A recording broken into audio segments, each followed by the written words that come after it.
नमस्कार दोस्तों। तो हम लोग कांग्रेस का एस्टेब्लिशमेंट वगैरह देख चुके हैं। ठीक है। और उससे तमाम जुड़ी हुई उसके प्रेसिडेंट से लेकर के उसके सेशंस वगैरह कहाँ हुए मोटा मोटी हमने देख लिए। ठीक है। अब हम लोग उसी में कांग्रेस में ही आप देखेंगे कुछ एक्सट्रीमिस्ट थे और कुछ मॉडरेट थे। ठीक है। अब यहाँ एक्सट्रीमिस्ट का मतलब लोग रिवोल्यूशनरी जो एक्टिविस्ट थे उससे ले लेते हैं। तो ऐसा नहीं था। वो लोग अलग थे। जैसे भगत सिंह वगैरह थे, ये लोग जो है रिवोल्यूशनरी थे लोग। अब गांधी को अगर कोई मॉडरेट मानेगा तो भगत सिंह को कांग्रेस का एक्सट्रीमिस्ट मान लेता है। ऐसा नहीं है। तो रिवोल्यूशनरी अलग इसमें ही एक्सट्रीमिस्ट थे। जैसे तिलक थे तो ये एक्सट्रीमिस्ट थे।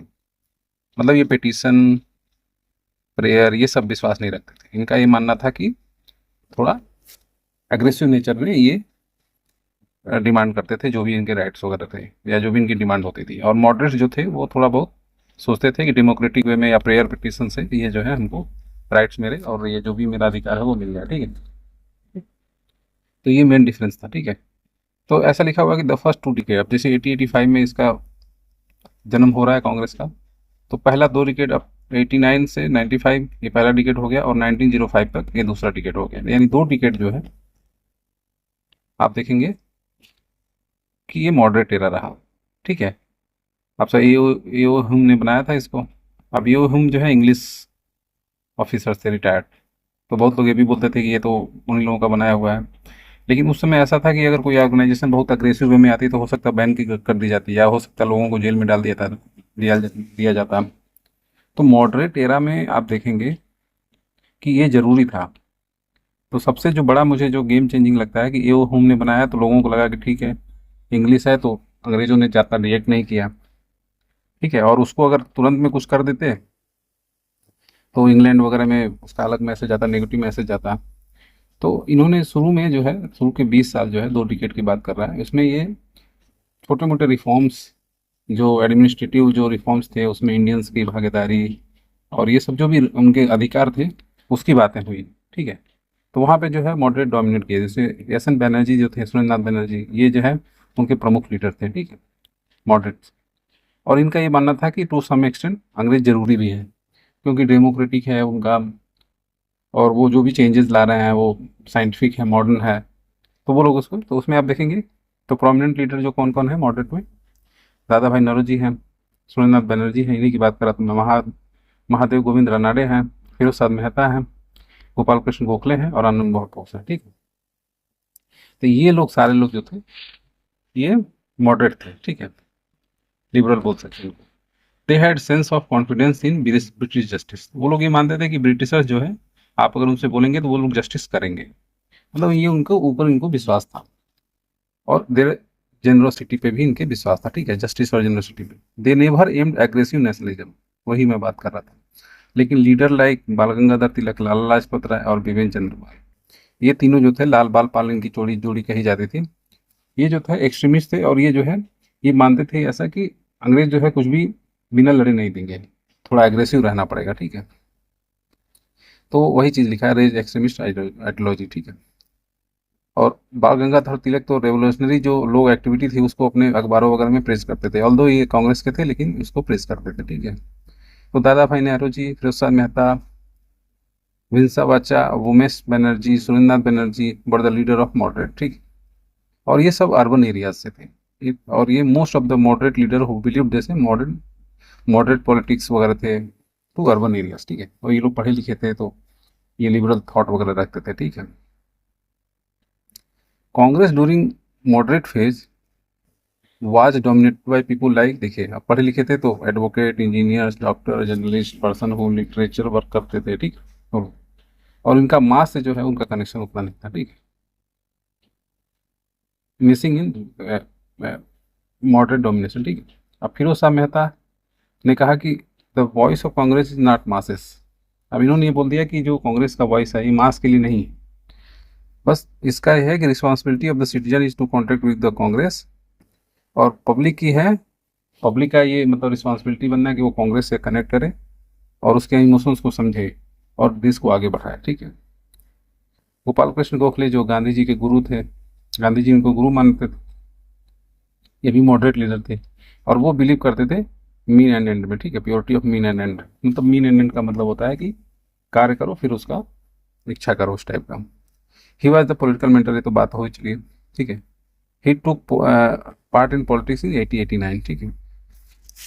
और 1897 में गोखले और जो ये दिनसा वाचा हैं, ये जो है क्या नाम है, ask to present proof of Indian expenditure in front of वेबली कमीशन, ठीक है। तो एक वेलबी कमीशन थी, इनके सामने इन्होंने बोल दिया कि भैया अपना एक्सपेंडिचर का बताइए। तो ये कमीशन आप लोग याद रख लीजिएगा, ये पूछता रहता, ठीक है। ये 1889 में गोखले जो है वो बॉम्बे लेजिस्लेटिव काउंसिल में चुन लिए जाते हैं और 1901 में ये इंपीरियल काउंसिल ऑफ गवर्नर में चुन लिए जाते हैं, ठीक है। 1906 में extremist leader of the Congress emerge as a Indian political scenario, ठीक है। अब यहाँ से 1906 से जब ये 1905 में जो बंगाल का पार्टीशन हो जाता है, वहाँ पे आप देखेंगे कि लोग समझ जाते हैं कि ब्रिटिश जो है हमको कुछ देने वाले नहीं है। तो वहाँ से एक्सट्रीमिस्ट लोगों का राइज शुरू होता है। इनफैक्ट मैं आपको बताऊं, गांधी जी जो थे ना, गांधी जी वो एक्सट्रीमिस्ट थे, वो लिबरल नहीं थे। लिबरल तो ये मानते थे कि जो करेंगे अंग्रेजी करेंगे, हमको अंग्रेजों से आज़ादी नहीं चाहिए। टू सम एक्सटेंट ये लोग आज़ादी भी नहीं चाहते थे, ठीक है। वही चीज़ है। तो यहाँ पे देखिए बाल गंगाधर तिलक, लाला लाजपत राय, विपिन चंद्रपाल, अरविंदो घोष, ये लोग ये जो है अब इनका राइज स्टार्ट हो रहा है। अब ये चेंज हो रहा है क्या 1905 में। और 1907 में आप जाके देखेंगे कि सूरत में जो एक सेशन होता है वहाँ पे ये दोनों लोग अलग अलग भाग में बढ़ जाते हैं, क्योंकि जो एक्सट्रीमिस्ट लोग थे वो बनाना चाहते थे तिलक को प्रेसिडेंट, लेकिन वो बन नहीं पाते, ठीक है। अब देखिए द कॉन्सेप्ट आ गया ना, the main objective was Swaraj. अब ये एक्सट्रीमिस्ट लोग लेकर के आ रहे हैं। They did not believe in agitation through constitutional mean of moderate. Moderate ये मानते थे कि संविधान में जो भी एक्ट्स वगैरह आ रहे हैं उसमें परिवर्तन होगा तो हमको अधिकार वगैरह मिलेंगे, हमको हमारी जिंदगी जो है वो बेहतर होगी, ठीक। They blamed the Congress of politics of petition prayer and protest. इन्होंने ये मॉडरेट लोगों को ब्लेम किया कि कांग्रेस जो है वो पार्टी करती है, पॉलिटिक्स क्या करती है, पिटीशन का, प्रेयर का, प्रोटेस्ट का, ठीक है। अंडर द लीडरशिप, ठीक है, the policy of petition and prayer ended. जब ये एक्सट्रीमिस्ट लोग अपने हाथ में सत्ता ले लेते हैं तो ये सब खत्म हो जाता है, ठीक है। मॉडरेट मॉडरेट बिलीव क्या करते हैं, कॉन्स्टिट्यूशनल एजिटेशन में, एनुअल सेशन में, स्पीच में, सेंडिंग पिटीशंस में, इंग्लिश पार्लियामेंट वगैरह में जाकर के गिड़गिड़ाना, रोना, ऐसे। एक्सट्रीमिस्ट क्या बिलीव करते हैं, self sacrifice, mass movement, agitation. और ये लोग मास से कनेक्ट होते थे और मास को अपने जो एजिटेशन वगैरह थे उसमें इन्वॉल्व करना चाहते थे, ठीक है। एक्सट्रीमिस्ट वांट स्वराज कंप्लीट, ये तो बात हो ही चुकी, ठीक है। और जो मॉडरेट थे वो चाहते थे self rule under the colonial empire, ठीक है। वही मैं बोल रहा हूँ। लाला लाजपत आल्सो नोन है शेरे पंजाब, अब शेरे पंजाब इनको बोला जाता था और ये जो थे पंजाब के रिप्रेजेंटेटिव थे, ठीक है। और इनको पंजाब केसरी भी बोला जाता था, ठीक है। और लाला लाजपत राय, बिपिन चंद्रपाल और इनको तीनों लोगों को मिलाकर लाल बाल पाल बोला जाता है। तो ये क्वेश्चन अगर बनता है तो ये आपको ध्यान रखना है। During A protest against the Simon commission. अब साइमन कमीशन जब 1928 में आता है, 1927 में बनता है और 1928 में जब आता है तो वहाँ पे आप देखेंगे इसका प्रोटेस्ट होता है। अब प्रोटेस्ट किस लिए होता है, क्योंकि इसको वाइट कमीशन बोला जाता है, क्योंकि इसमें इंडियन मेंबर्स का कोई इन्वॉल्वमेंट नहीं लिया जाता है, इनसे पूछा उछा नहीं जाता है। तो ये नाराजगी का कारण बनता है और यहाँ से आप देखेंगे ये लोग प्रोटेस्ट करते हैं। तो लाहौर के अंदर जो है पंजाब वाले एरिया में लाला लाजपत राय जो है क्या बहुत बुरी तरह से इंजर्ड हो जाते हैं जब वहाँ पे प्रोटेस्ट करते हुए लाठीचार्ज होती है तो, और इनकी डेथ हो जाती है। इनकी डेथ कब होती है, 17 नवंबर 1928, ठीक है। After reading the biography of Mazzini, ठीक है, इनकी ये बात हो गई। मजीनी जो थे ये इटली यूनिफिकेशन में काफ़ी इन्होंने बड़ा रोल प्ले किया था और यही जो है लाला लाजपत राय इनको अपना पॉलिटिकल मेंटर मान लेते हैं, ठीक है। He translated the work of Mazzini the duty of a man in Urdu, ठीक है। वो जो है फिर इसका ट्रांसलेशन करते हैं the man of the duty of man के नाम से, ठीक है, उर्दू में करते हैं। एक चीज़ ध्यान रखिएगा, पंजाब में है तो ऐसा नहीं है कि पंजाबी में करें, उर्दू में करते हैं, ठीक है, इसका ट्रांसलेशन। अब यहाँ तक बात हो गई उनकी। अब इसी बीच में जैसा कि मैं बात कर रहा था 1905 में जो है आप देखेंगे कि बंगाल पिटीशन की बात आती है, ठीक है। तो during the partition of Bengal Aurobindo Ghosh जो है वो मेन लीडर बन जाते हैं, क्योंकि ये बंगाल के थे भी अरबिंदो घोष। तो वहाँ पे अब बंगाल पार्टीशन की बात हो रही है, ईस्ट ईस्ट बंगाल और वेस्ट बंगाल की बात हो रही है, ठीक है, पार्टीशन की बात हो रही है। तो उसकी वजह से ये थोड़ा चर्चा में आ जाते हैं, ठीक है। अदर जो लीडर्स हैं, लाला लाजपत राय, बाल गंगाधर, तो मतलब अब लोग एक्सट्रीमिस्ट लोग जितने हैं वो जो है उनका मतलब यहाँ पे थोड़ा इन्वॉल्वमेंट बढ़ जाता है। और तिलक बिलीव इन सेक्रीफाइस हैंड करेज, और ये चैलेंज करते हैं। He was called the father of unrest. अब तिलक जो है इतना मूवमेंट और ये सब अखबार वगैरह निकालना, जेल वगैरह वगैरह भी हुआ था, जैसा इनको जैसे पता है आपको 1891 में, ठीक है। तो इनको जो है वहाँ उस समय का जो गवर्नर रहता है वो इनको बोल देता है कि फादर ऑफ इंडियन अनरेस्ट, जो इंडिया में जो भूचाल मचा हुआ है ना उसके ये फादर है, ठीक है। कौन करता बोलता है? Sir Valentine Chirol. ये जो है उस समय बॉम्बे का जो है ये गवर्नर था, ठीक है। After the announcement of Tilak sentence, अच्छा उसके बाद फिर क्या होता है, 1907 में आप देखेंगे स्वदेशी वगैरह ही चला रहे होते हैं ये, तो उसकी वजह से इनको जेल हो जाती है, ठीक है। और इनको मांडले जेल भेज दिया जाता है। मांडले जेल कहाँ पे? म्यांमार में भेज दिया जाता है। तो जो मैक्स मुलर था, मैक्स मुलर तो जैसा कि हम लोग को पता है कि इसने बताया कि आर्यन जो थे वो सेंट्रल एशिया से आए थे, जो सबसे ज़्यादा इसी की थ्योरी को एक्सेप्ट किया जाता है। ये जो है संस्कृत वगैरह के में इंटरेस्ट रखता था, ठीक है। इंडियन जो आर्कोलॉजी वगैरह थी उसमें ये लोग काम करते थे, जो पुरानी चीज़ें थी हिस्ट्री वगैरह वो लोग ढूंढ रहे थे। तो वो चाहता था कि जो है ये जेल में ना जाए, क्योंकि जो तिलक थे वो संस्कृत के विद्वान थे, तो पढ़ने उढ़ने के लिए जो भी संस्कृत में लिटरेचर था उसके लिए इसको इसकी जरूरत लगती थी, ठीक है। तो वही चीज़ लिख रहा है कि Max Muller wrote a letter to the privy council, ठीक है। प्रीवी काउंसिल को लेटर लिखते हैं और बोलते हैं कि तिलक को जो है, क्योंकि ये लर्नेड संस्कृत में इनकी जानकारी है तो इनको ना चाहिए। 1908 में, 1907 में सूरत स्प्लिट होता है, 1908 में जो है तिलक को 6 साल की जेल हो जाती है मांडले म्यांमार में, ठीक है। चार्ज क्या लगता है? वही ट्रीजन का, initiate against printing anti British article in newspaper Kesari, वही हमेशा से वही हमेशा पेपर वगैरह निकालते हैं उसमें शिवाजी वगैरह को, शिवाजी ने जो अफजल खान को मारा था, बीजापुर का जो सुल्तान था उसने जो भेजा था, उसको ग्लोरीफाई करते हैं, ठीक है। और तिलक ने क्या क्या काम किए? तिलक ने गीता रहस्य लिखा, वही मांडले जेल में लिखा, ठीक है, गीता रहस्य। और शिवाजी महोत्सव, गणपत फेस्टिवल वगैरह मनाना इसने स्टार्ट किया, इन्होंने स्टार्ट किया, ठीक। तो ये सब अब जैसे शिवाजी महोत्सव मंगाया तो इससे जो नेशनलिज्म, और गणपत फेस्टिवल जो मना रहे हैं उससे जो धार्मिक एकजुटता आ रही है उस टाइप का। He tried to grow feeling of nationalism, वही चीज़। ही डाइड 1 अगस्त को 1920 को ये मर जाते हैं, ठीक है, 1920 को। तो आप देखेंगे कि अब इसी दिन गांधी जी जो है वो नॉन कॉपरेशन मूवमेंट स्टार्ट करने वाले होते हैं और वहीं पे इनकी डेथ हो जाती है, ठीक है। तो 1920 वाले सेशन में आप देखेंगे कि ये शामिल नहीं हो पाते। 1919 में जो अमृतसर में जो सेशन होता है, क्योंकि जलियांवाला वाला बाग जो है अप्रैल में हो जाता है, तो उसके बाद जब जब उसके बाद जो कांग्रेस का सेशन होता है तो लास्ट टाइम ये उसी में प्रेजेंट रह पाते हैं, ठीक है। तो ये भी इस तरह का क्वेश्चन बनता है, ठीक है।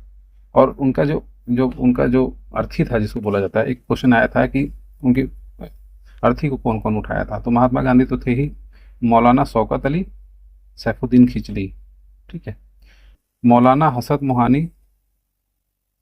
रीड द यूलॉजी, मतलब वो जो पढ़ते हैं ना वो उन्होंने पढ़ा था, ठीक है, हसरत मोहानी ने। और शौकत अली जो थे और सैफुद्दीन खिचड़ी और गांधी, इन्होंने इन लोगों ने इनकी अर्थी उठाई थी, ठीक है। तो आप देखेंगे कि एक्सट्रीमिस्ट और मॉडरेट वाला जो फेज था उसमें तिलक का रोल, लाला लाजपत राय का रोल, सुरेंद्र नाथ बनर्जी वगैरह का रोल हमने देख लिया, ठीक है। अब हम लोग आगे चलते हैं, ठीक है। अब मोस्ट प्रोबेबली स्वदेशी, बंगाल पटिशन, ये सब में आएगा। अब इसमें आप एक चीज़ देखिए कि जो पैरेलली जो है मास मूवमेंट चल रहा है, रिवोल्यूशनरी जो एक्टिविटी है वो सब चल रही है, ठीक है। तो इस रिवोल्यूशनरी एक्टिविटी को अंग्रेज जो थे वो टेररिस्ट एक्टिविटी मानते थे, ठीक है। तो आप बहुत देखेंगे कि जो पुरानी किताबें हैं उसमें जो है इसको रिवोल्यूशनरी ना होकर टेररिस्ट मूवमेंट बोला जाता है, ठीक है, जो कि ऑफकोर्स गलत था। तो बाद में उस वर्ड को चेंज कर किया गया रिवोल्यूशनरी, जो कंपेरेटिवली बेटर जो है नाम है, ठीक है।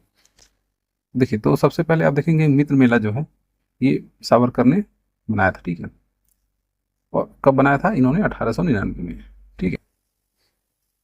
अब इधर एक एक तरफ कांग्रेस है जो पॉलिटिकल जो है मेजर्स अपना रही है, और यहाँ पे ये लोग रिवोल्यूशनरी एक्टिविटी कर रहे हैं, थोड़ा वायलेंट जिसको बोलते हैं।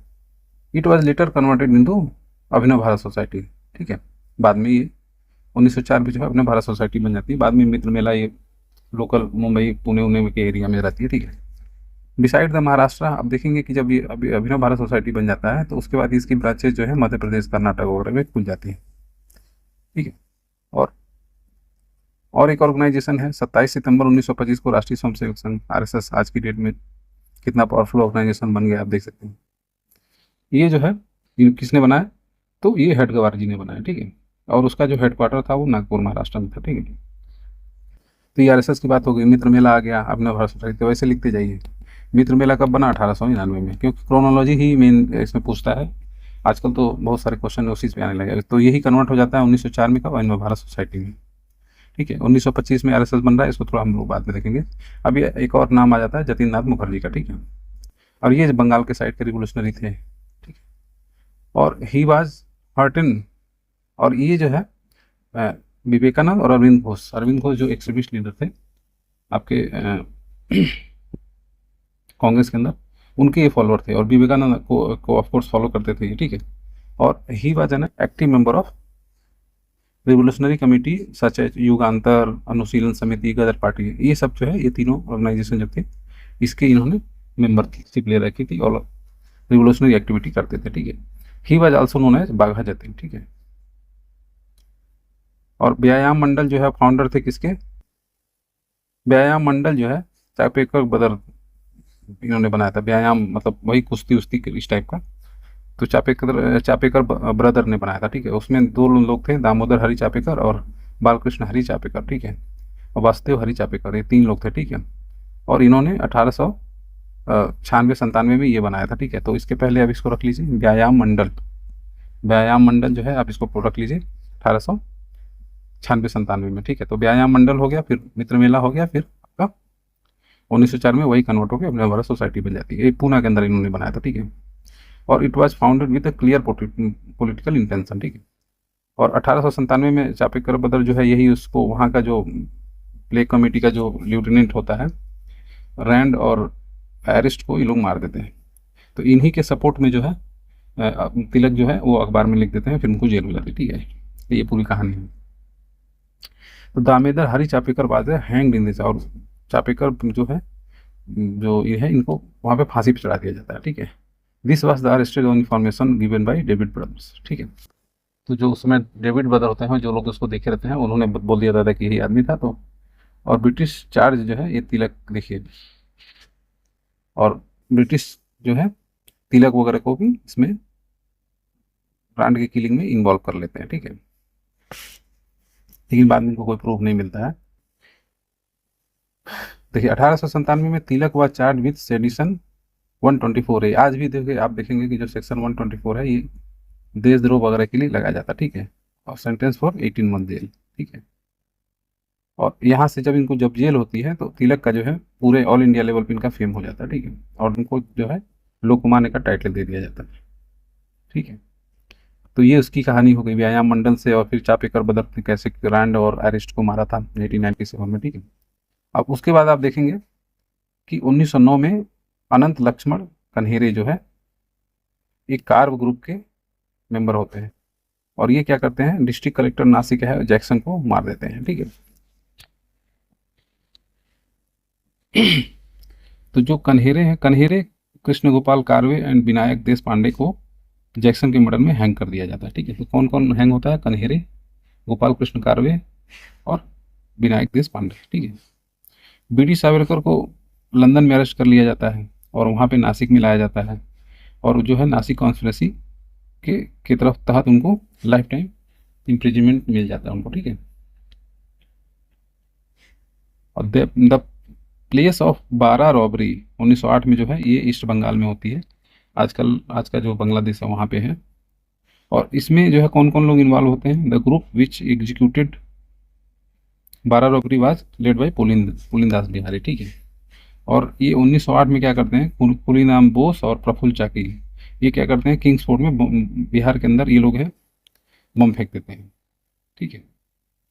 तो ये जो है आपके, हम देखेंगे कि किंग्सफोर्ड जो है बच जाते हैं, लेकिन उनकी वाइफ जो है और उनकी डॉटर जो है मिस्टर कैनेडी, सॉरी, किंग्सफोर्ड जो उस समय का वो था, गवर्नर था, उसके ऊपर फेंकना चाहते हैं, लेकिन वाइफ और उनकी जो मिस्टर कैनेडी की जो डॉटर है, जो नेशनल मूवमेंट के सिंपैथाइजर थे, वो लोग मर जाते हैं। ठीक है। और प्रफुल्ल चाकी तो सुसाइड कर लेते हैं और खुदीराम को अरेस्ट करके हैंग कर दिया जाता है। ठीक है, तो ये कहानी हो गई। अब पुलिंदास बिहारी जो है वो किस में इन्वॉल्व थे, तो 12 रॉबरी में वो लोग इन्वॉल्व थे। ठीक है, अब ये देखिए रिवोल्यूशनरी जो भी एक्टिविटी इंडिया के अंदर चल रही है, वायलेंट जिसका मीन था, वो आप देखेंगे कि ये सब नाम उसमें आ रहे हैं। ठीक है। अब एक और नाम आता है अलीपुर में, आप देखेंगे कि अरविंद घोष जो है, ये इनका नाम आ जाता है, और अरविंद घोष और हिज ब्रदर बरिंद्र घोष, और 39% को अरेस्ट कर लिया जाता है बियरिंग इलीगल वेपन। ठीक है, अलीपुर में। तो 19 लोग थे, उनको जो है सेंटेंस कर दिया जाता है, लेकिन अरविंद घोष को जो है रिलीज कर दिया जाता है। क्यों? क्योंकि जो चितरंजन दास हैं वो क्या करते हैं, वकील रहते हैं, और वो जो है अरविंद घोष को बचा लेते हैं। ठीक है। तो उस समय भी था, आप आपके पास अगर अच्छा वकील है तो आप निकल जाते थे। ठीक है। हालांकि अच्छा ही हुआ, क्योंकि अरविंद घोष जो है काफ़ी अच्छे रिवोल्यूशनरी माने जाते थे। कन्हैया लाल दत्त और सत्येंद्र बोस जो है, इन्होंने किसको मार दिया, एंड किल्ड नरेंद्र गोसाई। ठीक है, इन्होंने नरेंद्र गोसाई को मार दिया, क्योंकि ये क्या हो गया था, गवर्नमेंट का विटनेस बन गया था। ठीक है, अलीपुर अलीपुर कॉन्स्पिरेसी में। ठीक है, और उनको भी जो है बाद में फांसी दे दी गई। ठीक है। For operating revolutionary movement in India, a conference of young revolutionary was organized at Kanpur. ठीक है, अक्टूबर 1924 में। अब देखिए, अब अभी तक जो इंडिविजुअल हीरोइक एक्टिविटी थी वो लोग, ये लोग कर रहे हैं या ग्रुप में कर रहे हैं। ठीक है, लेकिन बाद में ज़रूरत महसूस हुई कि नहीं, एक ऑल इंडिया लेवल पे एक ग्रुप होना चाहिए। तो उसी संदर्भ में आप देखेंगे कि 1924 में हिंदुस्तान रिपब्लिकन एसोसिएशन का जन्म होता है। ठीक है, कहाँ पे, कानपुर के अंदर। ठीक है, कानपुर को आपको पता होना चाहिए कि कानपुर को जब ये सब चल रहा था, तो इसको रिवोल्यूशनरियों का कैपिटल बोला जाता था। ठीक है, यहाँ पे इस तरह की एक्टिविटी बहुत होती थी। ठीक है, कम्युनिस्ट का भी सेंटर था उस समय में। तो कम्युनिस्ट चूंकि वो रसिया वगैरह का जो था ना उस समय, तो ये अगेंस्ट ब्रिटिशर्स था, तो वो लोग कम्युनिस्ट को भी उसी नज़र से देखते थे। ठीक है, तो इस तरह की चीज़ें हो गई। और इसके जो फाउंडिंग मेंबर थे वो कौन थे, सचिंद्र नाथ सान्याल। ठीक ठीक है, ये प्रेसिडेंट भी थे। ठीक है, फिर राम प्रसाद बिस्मिल थे, योगेश चंद्र चटर्जी थे, चंद्रशेखर आजाद थे। ठीक है, तो अगर फाउंडिंग जो मेन अगर नाम आता है तो उसमें सचिंद्र नाथ सान्याल का नाम आता है। ठीक है, बाकी मेंबर तो उसमें चंद्रशेखर आजाद भी थे। और ये लोग ही क्या करते हैं, जब 1924 में बनता है, तो 1925 में 9 अगस्त को काकोरी काकोरी ट्रेन एक्शन वाला एक कांड कर देते हैं। ठीक है, और इसमें क्या करते हैं, 8 डाउन सहारनपुर से जो लखनऊ पैसेंजर ट्रेन रहती है, उसको ये क्या करते हैं, ये लोग रोक देते हैं। कहाँ पे, तो वहीं पे काकोरी नामक एक जगह पे, वहाँ पे चेन खींच वगैरह करके रोक देते हैं। ठीक है, और इसमें जो है 43 रिवोल्यूशनरी को अरेस्ट कर लिया जाता है। और उसमें राम प्रसाद बिस्मिल, अशफाक उल्ला खान, रोशन लाल और लाजन लहरी, ये जो 4 इंपॉर्टेंट नाम होते हैं, इन लोगों को फांसी की सजा दे दी जाती है। ऑफकोर्स इसमें भी फिर क्या होता है कि एक दो लोग फिर विटनेस बन जाते हैं, कोई ना कोई मतलब उस समय मिल ही जाता था अंग्रेजों को डरा धमका करके भी, जैसे भी। और चंद्रशेखर आजाद जो है धीरे से निकल देते हैं। ठीक है, अशफाक उल्ला खां जो है पहले रिकॉर्डेड मुस्लिम हैं जिनको इसकी वजह से फांसी हुई थी। ठीक है, बाद में आप देखेंगे कि ही बस वो तो ठीक है, काकोरी ट्रेन एक्शन अभी नाम उसका रख दिया गया है। ठीक है, ठीक है, उनका जो है उनको फांसी दी गई थी 19 दिसंबर 1927 में। ठीक है, 27 साल के, तो फैज़ाबाद में।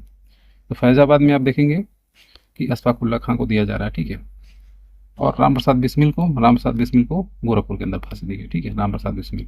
और इन्होंने जो है लास्ट में जब उनसे बोलते हैं तो ये लोग ये मतलब दूध पीने के लिए मना कर देते हैं। ठीक है, अब इसी का जो है आप देखेंगे कि एचआरए जो है, हिंदुस्तान रिपब्लिकन एसोसिएशन, इसी का आप देखेंगे कि जो सक्सेसर एक तरह से ऑर्गेनाइजेशन है, वो आती है एसएसआरए। ठीक है, उसमें डाल देते हैं नाम सोशलिस्ट। अब ये सब सोशलिस्ट मूवमेंट वगैरह रसिया वगैरह में चल रहा है, या देश के अन्य जगहों में, यूरोप में भी चल रहा है, तो इसकी वजह से इसका थोड़ा सा इन्फ्लुएंस था। तो अब ये जो है दिल्ली के अंदर फिरोज कोटला मैदान में आप देखेंगे 1928 में बनाया गया। किसके द्वारा? चंद्रशेखर आजाद के द्वारा। तो मेन इसमें जो है ये चंद्रशेखर आजाद थे।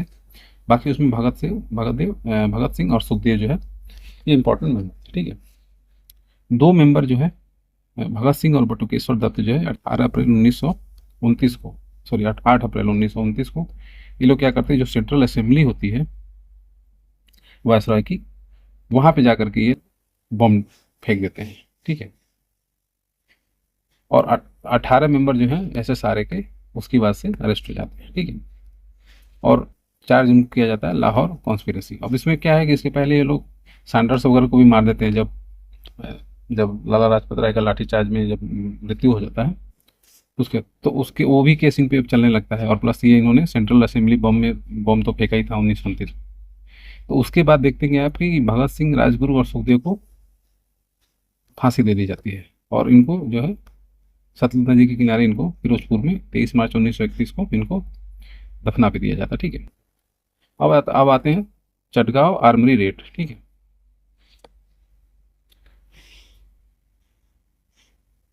तो चटगांव आर्मरी रेड जो है एक अटेम्प्ट किया जाता है। ठीक है, ये जो है ईस्ट बंगाल चटगांव में, जो आजकल ईस्ट बंगाल में है, वहाँ पे एक रेड की जाती है। ठीक है, जहाँ पे आर्म्स वगैरह रखे रहते हैं। तो उसमें जो है नाम आता है मेन लीडर का, उनका नाम होता है सुरेश सिंह। ठीक है, और वो टीचर होते हैं, इसलिए उनको मास्टर दा बोलते हैं। तो इन्होंने जो बनाया था उसका नाम था इंडियन रिपब्लिक आर्मी। ठीक है, सुरेश सिंह द्वारा इन बंगाल। ठीक है, अब उस समय तो कंप्लीट बंगाली था। और उनके साथ साथ कौन थे, तो कॉपरेशन ऑफ नेमली गणेश घोष, लोकीनाथ, निर्मल सेन, अंबिका चक्रवर्ती, नरेश रॉय और कल्पना दत्त। कल्पना दत्त जो थी महिला थी, तो महिला होने की वजह से इनका थोड़ा नाम आप लोग याद रख लीजिएगा। आनंद गुप्ता और तेगाबरल। ठीक है, तेगराबल। 18 अप्रैल 1930 को सूर्यसेन और उनके साथी जो है वो चिटगांव को लूट लेते हैं। ठीक है, और 22 अप्रैल तक, और 22 अप्रैल 1930 को गवर्नमेंट फोर्स और जो है IRA के बीच में लड़ाई होता है, जिसमें 80 सोल्जर और 12 रिवोल्यूशनरी जो है इसमें मर जाते हैं। ठीक है, तो 18 अप्रैल के लोग उस पर कब्जा कर लेते हैं। बाद में मुठभेड़ वगैरह जो भी होती है उसमें ये चीज़ें होती हैं। और 16 फरवरी 1933 को सूर्य सेन को अरेस्ट कर लिया जाता है और उनको 12 जनवरी 1933 को हैंग कर दिया जाता है। ठीक है, फांसी खूब देते थे अंग्रेज। ठीक है, तो अब देखिए यहाँ पे 14 जून 1929 को जतिन जो है लाहौर कॉन्स्पिरेसी में वो उनको अरेस्ट कर लिया गया। ठीक है, लाहौर कॉन्स्पिरेसी जो सैंडर्स का मर्डर हुआ था उसी को लाहौर कॉन्स्पिरेसी केस बोलते हैं। And he started hunger strike. उसके बाद जतिन दास क्या करते हैं, ये हंगर स्ट्राइक करते हैं और 63 डेज ये हंगर स्ट्राइक रखते हैं। और उसके बाद 13 सितंबर 1929 को इनकी डेथ होती है। सोचिए उस जमाने में 63 दिन भूखा रख करके, क्या ही बोला जाए इसको। तो the theory of passive resistance,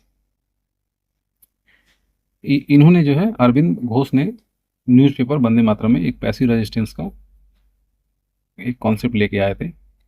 ठीक है, और सुभाष चंद्र बोस जो है इन्होंने फॉरवर्ड ब्लॉक बनाया, कब बनाया था, 30 मई 1929 को। ठीक है, तो अब ये जब कांग्रेस वाला सेशन में ये, हालांकि इनके जो गांधी जी समर्थित जो उम्मीदवार होते हैं वो हार जाते हैं, तो इनको बुरा लगता है, तो ये खुद ही कांग्रेस छोड़ देते हैं। ठीक है, तो उसके बाद ये अपना फॉरवर्ड ब्लॉक बनाते हैं आफ्टर रिजाइनिंग फ्रॉम कांग्रेस। ठीक है, और दिसंबर 1931 में देखेंगे शांति घोष और सुनीति चौधरी जो हैं ये लोग क्या करती हैं, डिस्ट्रिक्ट मजिस्ट्रेट को मार देती है। ठीक है, और बीना दास जो है वो गवर्नर को ऊपर गोली चला देती है। कन्वोकेशन जब होता है तो उसमें गवर्नर आता है ना 1932 में। ठीक है, और भगत सिंह ने बोला था कि criticism and independent thinking to are the indispensable quality of revolutionary. तो ये हमने सारी चीज़ें देख ली रिवोल्यूशनरी मूवमेंट के अंदर में। अब आगे चलते हैं। अब ये सेम एक्टिविटी जो है रिवोल्यूशनरी एक्टिविटी इंडिया के बाहर भी चल रही है। इंडिया के बाहर ये लोग एक्टिविटी कर रहे हैं और वहाँ से देश को प्रमोट कर रहे हैं। तो आप देखेंगे 1905 में श्यामजी कृष्ण वर्मा जो है ये बनाते हैं Indian home rule society London में। ठीक है, होम रूल सोसाइटी, और उनको जो है जिसको आज की डेट में इंडिया हाउस भी कहा जाता है। ठीक है, the aim of this society was to establish self rule. ठीक है, और इन्होंने जो पेपर निकाला जिसकी वजह से, जिसके माध्यम से अपने विचार देना चाहते थे, उसका नाम था द इंडियन सोशलिस्ट सोशियोलॉजिस्ट। ठीक है, तो ये बात हो गई आपकी the Indian home rule society. अब एक और ऑर्गेनाइजेशन बनती है द गदर पार्टी। ये जो है काफ़ी फेमस रहती है ये, और 21 अप्रैल 1913 को ये बनती है। ठीक है, कहाँ बनती है?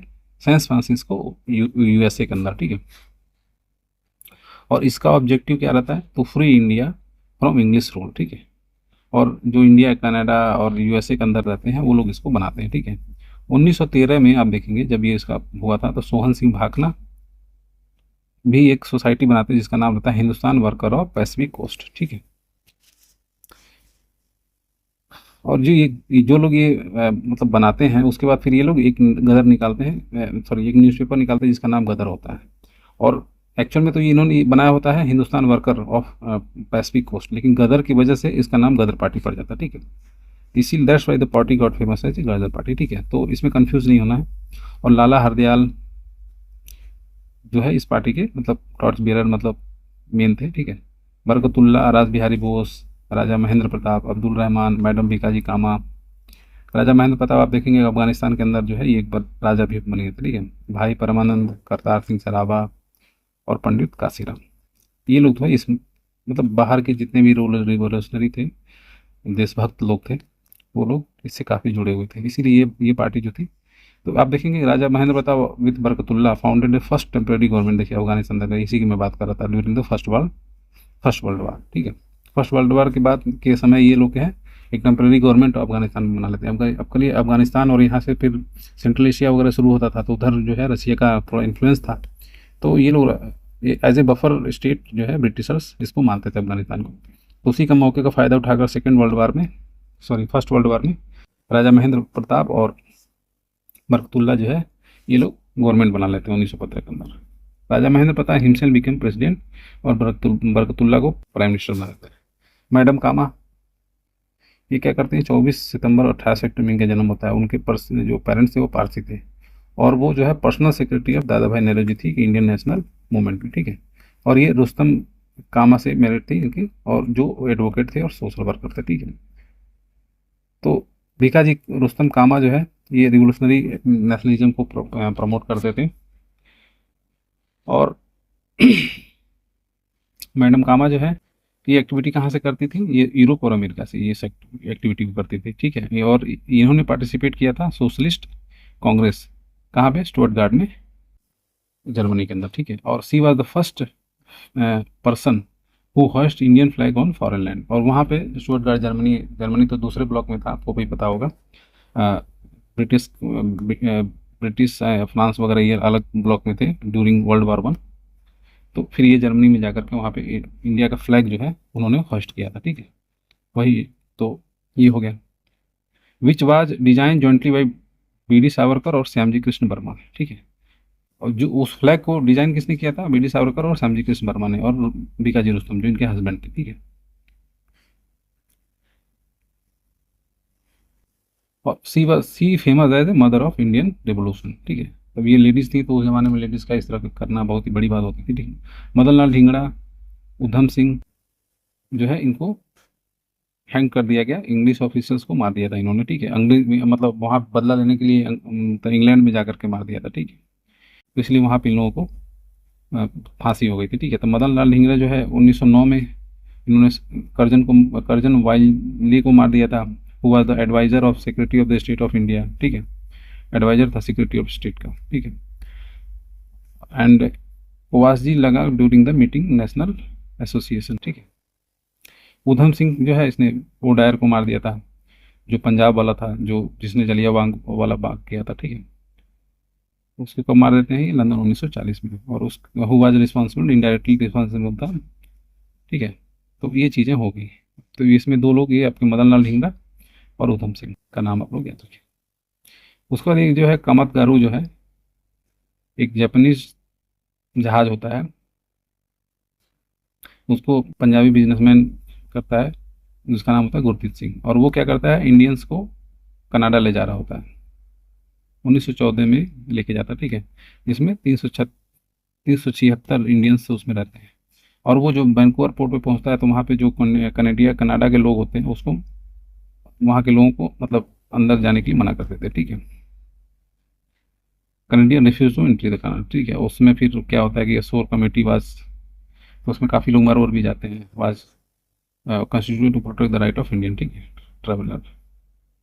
और इसको जो शोर कमेटी बनती है उसके जो मेन जो लीडर लीडर होते हैं उसमें होते हैं हुसैन रहीम, बलवंत सिंह, सोहन लाल पाठक और भगवान सिंह, बरकतुल्ला, रामचंद, ये लोग रहते हैं, ठीक है, सोहन सिंह। और ये जो है मतलब उनके फेवर में काम करते हैं इंडियन इमिग्रेंट्स की वजह से। और जब ये बज पोर्ट कलकत्ता वापस वहाँ से जब एंट्री नहीं मिलती है, जब यहाँ आते हैं, तो वहाँ पे क्या है कि पैसेंजर्स और ब्रिटिश पुलिस के बीच फिर यहाँ पे आने के बाद फिर वो हो जाता है, जिसमें 20 पैसेंजर मर जाते हैं, ठीक है। और 202 पैसेंजर को उसमें जेल में डाल दिया जाता है। रास बिहारी बोस अगेन जापान के अंदर जो है ये सब करते हैं एक्टिविटी, इंडियन नेशनल, ठीक है। He organise a conference in Tokyo on 28 December 1942 में, ठीक है, to discuss the political problem of India, ठीक है। This convention was given organised in June 1942 में। सुभाष चंद्र बोस जो है इसमें इनवाइट किए जाते हैं, रास बिहारी बोस जो है इंडियन इंडिपेंडेंस लीग वहाँ पे फिर ये बनाते हैं। तो ये हमने देख लिया आउटसाइड इंडिया जो भी रिवोल्यूशनरी या जो भी ऑर्गेनाइजेशन वगैरह बने, ठीक है। अब आगे चलते हैं।